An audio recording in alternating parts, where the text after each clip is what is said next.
Bismillahirrahmanirrahim. Assalamualaikum warahmatullahi wabarakatuh. Alhamdulillah, kita sambung pelajaran akidah kita. Kita berada dalam tajuk wahdaniyah. Sini Mu'allim nak ingatkanlah yang kita belajar ni adalah tajuk sifat 20 Allah. Cuba kita tengok ni. Mu'allim sebutlah satu-satu, lebih kepada ulang kaji kan.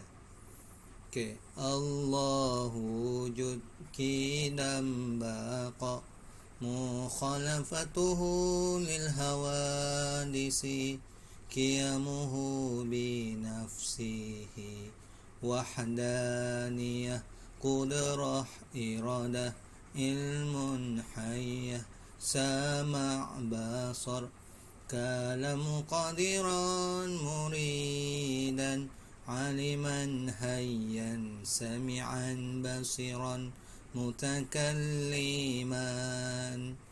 Ada 20 sifat wajib bagi Allah.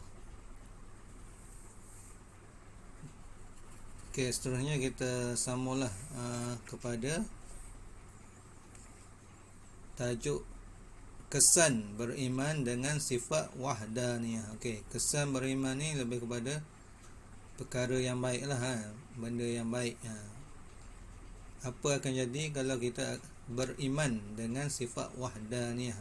Sifat Allah Maha Esa, Allah itu tunggal, Allah itu satu. Dia bagi 8 kat sini. Kita tengok satu persatu lah. Yang pertama, kesan beriman dengan sifat wahdaniyah. Yang pertama, taat akan perintah Allah Subhanahu wa ta'ala. Kalau kita beriman dengan sifat wahdaniyah ini, kita akan taatlah kepada perintah Allah. Kita akan menunaikan sembahyang kan? Kita akan berpuasa, kita buat benda-benda yang baiklah. Seterusnya,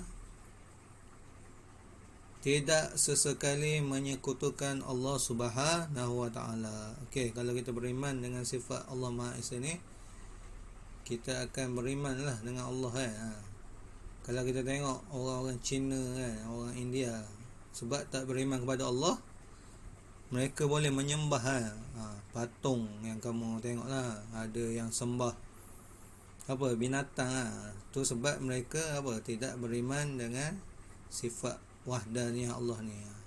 Jadi mereka menyekutukan Allah, ataupun kita panggil syirik. Kalau orang Islam yang syirik, dosa yang amat besar lah. Syirik ni dosa yang kita paling takut berbanding membunuh.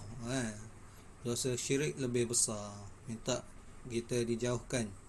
Seterusnya, bertakwa kepada Allah Subhanahu wa ta'ala. Bertakwa ni kita akan lebih menambahlah amalan kita agar lebih dekat dengan Allah bila kita beriman dengan sifat Allah ni, sifat wahdaniyah. Seterusnya, iman akan bertambah. Yang ni sudah pastilah.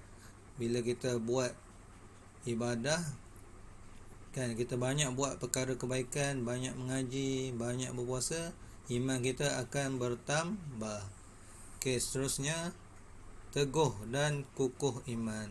Sama juga, bila iman tambah, dia akan lagi teguh dan kukuh iman. Jadi susahlah kalau ada contohnya orang Kristian datang dibagi kitab ataupun dipanggil Bible nak suruh kita masuk agama dia Jadi kita dah kuat dah iman, kita dah banyak amalan, insya-Allah kita akan mempertahankan agama Islam kita ni. Seterusnya, takut melanggar larangan Allah Subhanahu wa ta'ala. Bila iman kita dah mantap kita jadi takutlah nak buat apa yang Allah larang, seperti meninggalkan solat. Kita tidak membuat khianat sesama kita, sesama makhluk lain. Contohnya, kita tak adalah nak menyeksa binatang dan juga kita tak buatlah banyak lagi larangan Allah seperti berzina main judi, minum arak, semua itu kita tinggalkan. Seterusnya, suka membuat amalan kebaikan. Okey, bila kita tak buat larangan Allah ni, kita lebih kepada buat amal kebaikan. Seperti kita apa? Bersedekah, kita menolong kawan yang dalam kesusahan. Suka tolong ibu bapa kat rumah, kat sekolah suka tolong guru-guru kan. Dan dalam masyarakat kita bolehlah tolong orang-orang miskin, ataupun orang yang terlibat dalam kemalangan, bolehlah kita tolong. Okey, seterusnya yang terakhir, sentiasa berusaha untuk mendapatkan rahmat Allah Subhanahu Wa Taala. Okey, yang ni yang paling penting kan. Apabila kita buat amal kebaikan, kita naklah amal kita ni sampai diterima oleh Allah Subhanahu Wa Taala. Dengan itu rahmat Allah akan datang melimpah kepada kita. Jadi hidup kita sentiasa apa? Aman, tiada musuh, keluarga kita sihat sejahtera, Semoga selamat sampai hari kiamat kelak, sampai ke akhirat lah kita nak keluarga kita ni bahagia. Okay, maknanya harap kamu dapatlah kesan beriman dengan sifat wahdaniyah ni adalah benda yang baik. Bila kita beriman, dapatlah semua ni, benda-benda yang baik ni. Maknanya saya cukup sekadar tu saja. Wallahu alam. Assalamualaikum warahmatullahi wabarakatuh.